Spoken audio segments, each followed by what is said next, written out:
So before you start blogging, these are the key questions that you need to answer before you're willing to start typing, start writing, start doing anything. The first one, if you can't read it, I realize it's a little light. It says, what do you know? We all have our business because we know something better than someone else. Or at least we hope we do, and that's how we're going to make money off of it, right? I'm standing up here because I know content. That's why they've asked me to do this. You're doing what you do because you know it better than anyone else. Your blog is your chance to be your expert and tell other people what you know. But with that said, it's important to know why you're actually starting it. We all like to say we're starting a blog so we can have better communication with our audience. We can have a place where they can chat with us. We can share information. We're all lying to ourselves if that's why we're starting a blog. We're all starting a blog because we are all hoping that it brings us more business, right? Come on. Yeah. Thank you. Okay. I'm not the only one that's what I thought. The reality is you're starting a blog because you are hoping to open a channel of communication with your audience. If you can get that part through your head, you will be able to make more money by having a blog. You will be able to bring in more customers. But you have to think about it as a channel of communication every time you put that pen to paper or that keystroke on the keyboard. The third question is, what voice do you want to have? I am not funny. I am sarcastic. I have a very dry sense of humor, and I am very honest. That is my voice. That's who I am in person. That's who I am when I speak, and that's who I am when I write.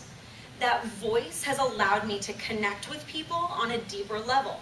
When they read what I say, that's what they expect when they meet me in person. Have you ever read somebody a book that they've written, or even, in this case, a blog post or a tweet, and then you've met them in person and just been like, that's not who you are? It's really confusing, isn't it? You meet that person and you're like, wait, I was so interested in working with you or getting involved with you based on what I read, but you are not that same person. If your blog is disjointed from who you are as a business person, it's not going to translate into that business building. So you need to create a voice that is you in all areas. That includes your blog. So how do you do that? Well, the way I did it is I sat down with a bunch of my close friends and I said, how would you describe me? How would you think of me if I were just sitting and talking with you? And they gave me their perspective on who I am, how I speak, how I interact. And then I started writing. And I realized that when I was okay with that's who I am, the writing came a lot easier. So who are you actually talking to? We all think that, we're talking to our potential buyers. But the reality is you're actually talking to a lot wider audience than that. You're also talking to your competitors. You're talking to people who have no idea what you do, but happen to like what you write about. And then you're also talking to your customers.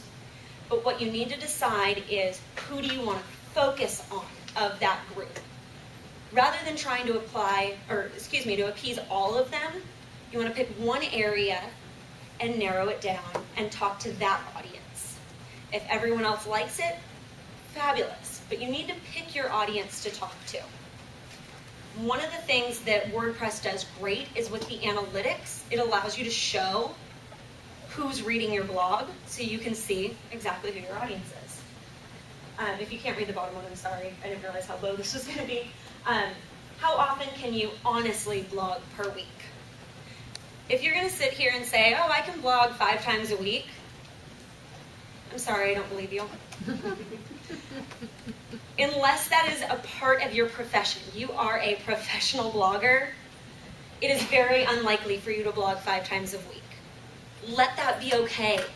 If you can only blog twice a week, then blog amazing content twice a week. Don't force yourself to write 5 times a week. With that said, though, if you are only going to write once a week, it's very risky to start a blog because you're dedicating a lot of time to that one time a week. So unless you already have an audience who's looking for your content and is waiting for that content, it's going to be very hard to get the audience there. There are a lot of people who do have that built-in audience, and then it's okay. But if you're just trying to start it on your own, a couple times a week, 3 times a week is a great place to start. It builds consistency with your audience. They understand who you are a little bit better, and they're willing to come back and read you. If you decide that you don't have enough time to do that 3 times a week, well, then be honest with your audience. You know, tell your followers, look, I can't do this 3 times a week anymore. I'm still going to deliver it twice a week, but here's when it's going to be. And then be consistent with those days so your audience can come and expect it.